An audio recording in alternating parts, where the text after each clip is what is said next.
പറയുന്നു.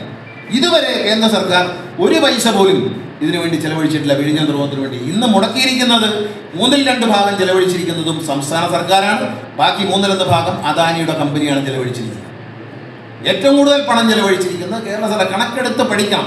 ഓരോ വീട്ടിലെയും ജനങ്ങളെ പറഞ്ഞോ. ഇവിടെ പറയുന്നത് എന്താ? വിഴിഞ്ഞം തുറമുഖം കേന്ദ്ര ഗവൺമെന്റിന്റെ നരേന്ദ്രമോദിയുടെ പണം വെച്ച് പോസ്റ്റ് അടിക്കാൻ, ഫ്ലെക്സ് അടിക്കാനും പൈസ ചെലവാക്കിയല്ലാതെ 5 പൈസ ഈ തുറമുഖത്തിന് വേണ്ടി ഇന്ന് വരെ ഇന്ത്യ ഗവൺമെന്റ് ചെലവഴിച്ചിട്ടില്ല. ഇന്ത്യ ഭരിച്ച സർക്കാർ ചെലവഴിച്ചിട്ടില്ല. നമ്മളെ തെറ്റിദ്ധരിപ്പിക്കുക. അവകാശവാദങ്ങളുമായി ഇവരെയാണ്. സംസ്ഥാന സർക്കാരാണ് ഇതിൻ്റെ ഇന്ന് വരെ ചെലവഴിച്ചിരിക്കുന്ന 2/3 ഭാഗം തുക ചെലവഴിച്ചിരിക്കുന്ന സംസ്ഥാന സർക്കാർ. ഇത് കൃത്യമായ കണക്കാണ്. ഈ കണക്ക് ഞാൻ എടുത്തുതരാം. എൻ്റെ കയ്യിൽ ഇരിപ്പുണ്ട്. ഞാൻ എടുത്തുതരാം. നിങ്ങൾ അടിച്ചിട്ട് നിങ്ങളെ എല്ലാ വീട്ടിലും കാണിക്കണം. ഇത് ആരാണ് കേരളത്തിൽ തെറ്റിദ്ധരിപ്പിക്കുകയാണ്? കേരളത്തിൽ ഇത് ആരാണ്?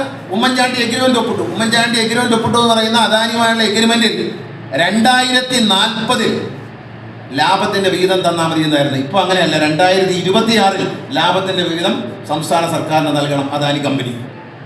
ഈ നമ്മൾ 2/3 ഭാഗം പൈസ മുടക്കിയിട്ട് നമുക്ക് ലാഭത്തിന്റെ വിഹിതം ഉമ്മൻചാണ്ടിയുടെ എഗ്രിമെന്റ് അനുസരിച്ച് 2040 എന്നാൽ 2040 അദാനിയുടെ കമ്പനി ലാഭത്തിന്റെ ഓഹരി സംസ്ഥാന സർക്കാരിന് തന്നാൽ മതിയായിരുന്നു. പിണറായി വിജയൻ മാറ്റിയ എഗ്രിമെന്റ് എന്താണ്?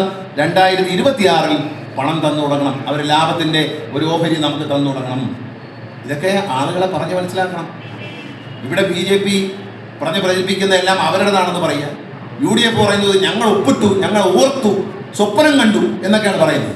സ്വപ്നം കണ്ടതല്ല. കഴിഞ്ഞ 9.5 വർഷവും ഈ വിഴിഞ്ഞം തുറമുഖം എന്ന ഓരോ ദിവസവും പ്രശ്നങ്ങൾ ഉണ്ടാകുന്ന ഒരു വലിയ പദ്ധതി, ആ പദ്ധതിയെ ശ്രദ്ധയോടെ കണ്ട് ഓരോ പ്രശ്നങ്ങളും, ഓരോ ദിവസവും ഉണ്ടാകുന്ന ചെറുതും വലുതുമായ പ്രശ്നങ്ങൾ, മത്സ്യത്തൊഴിലാളികളുടെ പ്രശ്നങ്ങൾ, ഇവയെല്ലാം ചർച്ച ചെയ്തും പറഞ്ഞും പരിഹരിച്ചും ഇത് യാഥാർത്ഥ്യമാക്കി തന്ന ഇടതുപക്ഷ ജനാധിപത്യ മുന്നണി, സഖാവ് പിണറായി വിജയന്റെ നേതൃത്വത്തിൽ ഇടതുപക്ഷ ജനാധിപത്യ മുന്നണിയാണ് ഈ തുറമുഖത്തിന്റെ യഥാർത്ഥ അവകാശി എന്ന് ജനങ്ങളോട് പറയണം. തിരുവനന്തപുരത്ത് താമസിക്കുന്നവർ തിരുവനന്തപുരത്തിന്റെ വികസനത്തിന്റെ, കേരളത്തിന്റെ വികസനത്തിന്റെ ഭാഗമാകുന്ന ഈ തുറമുഖം വേറെ ആരോ കൊണ്ടു തന്നാണെന്ന് പ്രചരിപ്പിക്കുകയാണ്. യാതൊരു പ്രചരണവും അംഗീകരിക്കേണ്ട കാര്യമില്ല.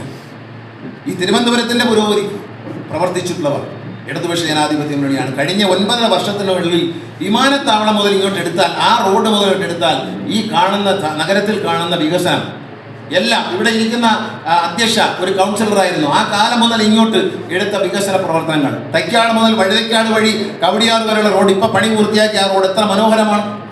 ഒരുപാട് പ്രതിസന്ധികളും ഒരുപാട് തടസ്സങ്ങളും നേരിട്ടിട്ടില്ല. ആ റോഡിന്റെ പണി പൂർത്തിയായത് എത്ര മനോഹരമായിട്ടാണ് വഴുതക്കാട് നമ്മൾ അങ്ങ് കവടിയാറ് വരെയും പോകുന്നത്. അപ്പൊ ഇതെല്ലാം ഈ സർക്കാരിന്റെ നേട്ടമാണ്. ഈ നമ്മൾ ആര്യ രാജേന്ദ്രൻ നേതൃത്വം കൊടുത്ത, പ്രശാന്ത് നേതൃത്വം കൊടുത്ത ഇവരെല്ലാം അംഗങ്ങളായിരുന്ന കോർപ്പറേഷന്റെ മിടുക്കാണ് ഇതൊക്കെ.